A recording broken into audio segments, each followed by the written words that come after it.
I don't even know what kind of war this is. I see what Russia's doing. I see the way Ukraine is fighting back. That I recognize as war. What the rest of the world is doing is kind of just bizarre. There's a lot of economic stuff going on, some of it which is important. But really, we're starting to see the bizarre outcomes of a colliding of the woke culture that has taken over the world and like real life. You don't want to be at that intersection. That intersection has very strange outcomes. Like, for example, how a transgender Ukrainian man escaped Russia's invasion.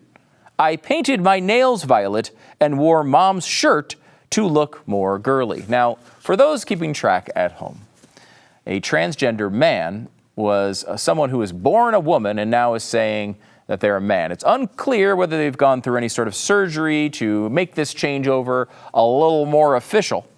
But that's the basic thing we're talking about here. Now, what's interesting about this, of course, is there are very specific things that men do in war. And as we are all very, very clear on, when you are a transgendered man, you are a man. You are no longer a woman, nor do you get any of the benefits associated with being a woman, like, I don't know, not having to fight in wars. This is a story of, his name is Andriy. He read the news that all men in Ukraine, 18 to 60, were not permitted to leave the country and obligated to serve in the military. So your country's getting attacked. All hands on deck here, at least manly hands. If you got the big manly hands, we need you firing them, using them to fire guns at the enemy. So, as we all know, this real man, of course, Andriy, who was born a woman but is no longer a woman at all, 0% woman now, they're a woman now. Oh, no, they're a woman then, now they're a man. Sorry, I'm getting confused. We all know what's going to happen there. Of course, they're going to take the responsibility of a man and fight for their country. Andriy, not his real name, thought the major challenge in his life would be his gender transition from female to male. But when Russian bombs started to fall on Kiev, Ukraine, he was forced to embark on another journey from a citizen of Ukraine to war refugee. Now, wait a minute. That doesn't sound like Andriy is sticking around. Seems like he might be bolting for the border. And unlike the way that I do after work every day on the way home, when I run for the border, that's totally different. He told Insider that he needed to stay with his mother and care for her.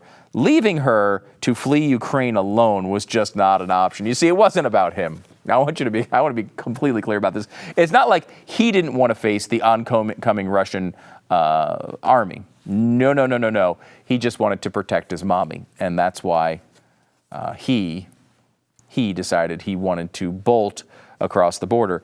Andriy had to revert to being a person he was not, a shadow of the person he was before, a painful gender dysphoria-inducing process. Now, you may have seen some videos from Ukraine where a bunch of people are being killed in the streets, buildings blowing up. But did you think about the real downside here, which is this guy who had to paint his nails purple and dress in a dress because he had to transform back into a woman so he could escape the duties of the man, which he now was because he was transgendered.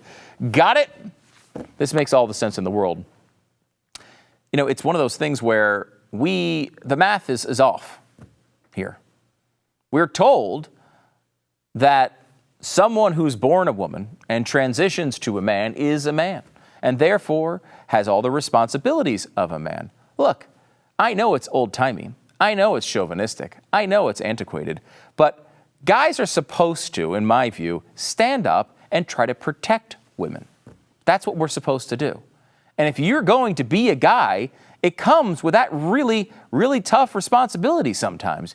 You know, women do a lot of really difficult things, and a lot of times they're a lot tougher than guys are. But sometimes guys need to step up, and they need to be able to do their duty, especially for a country. You know, guys have always been who countries have depended on to fight wars. And if you're going to transition to be a guy and tell everyone you're a guy and yell at everyone when they use the wrong pronoun toward you, you're going to need to step up and take on the responsibilities of a guy.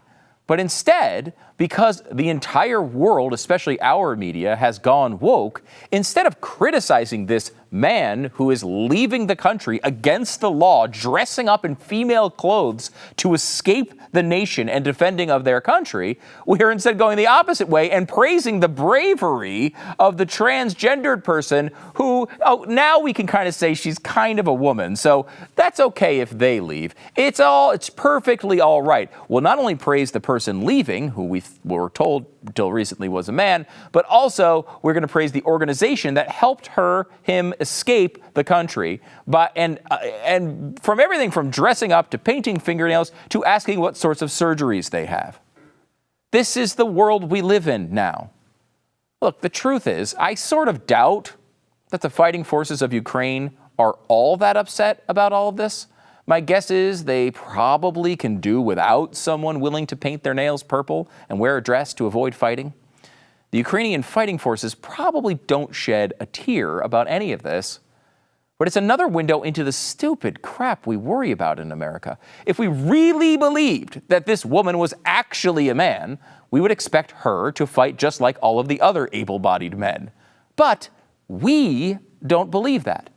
The inconvenient truth, of course, is that they don't believe it either. Nobody actually believes it. Our entire society just embraces this bizarre state of self-imposed ignorance. We act as if men are women and then women are men.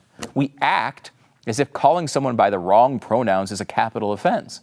And we act as if someone's gender is the most important thing in the world. Well, I guess third most important behind skin color and global warming.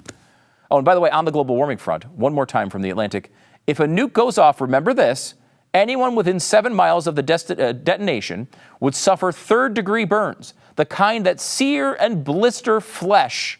These conditions, and note that I have left out the organ-destroying effects of radiation, would rapidly turn an 8-mile blast radius into a zone of total human misery.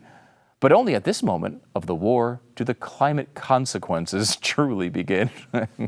Now, maybe it's just me, but once your flesh is blistered and your organs are destroyed, I'm feeling like I'm no longer worrying about sea level rise and the dew point changing a little bit. For all of you social justice warriors out there, take a little solace in the fact that you live in a country that mostly protects you from going through real strife like they are going through in Ukraine, allowing you to worry about much more frivolous concerns like skin color, pronouns, and yes, global warming. And don't let your heart be troubled. You don't have to deal with this problem. All Estee Lauder products remain on the shelves. If you enjoyed this video, hit like and subscribe to our channel so you'll be sure to see similar videos from BlazeTV with the added bonus of signaling YouTube that your voice and opinion still matters. And if you're looking for more great conservative content, check out one of the 2 videos suggested here.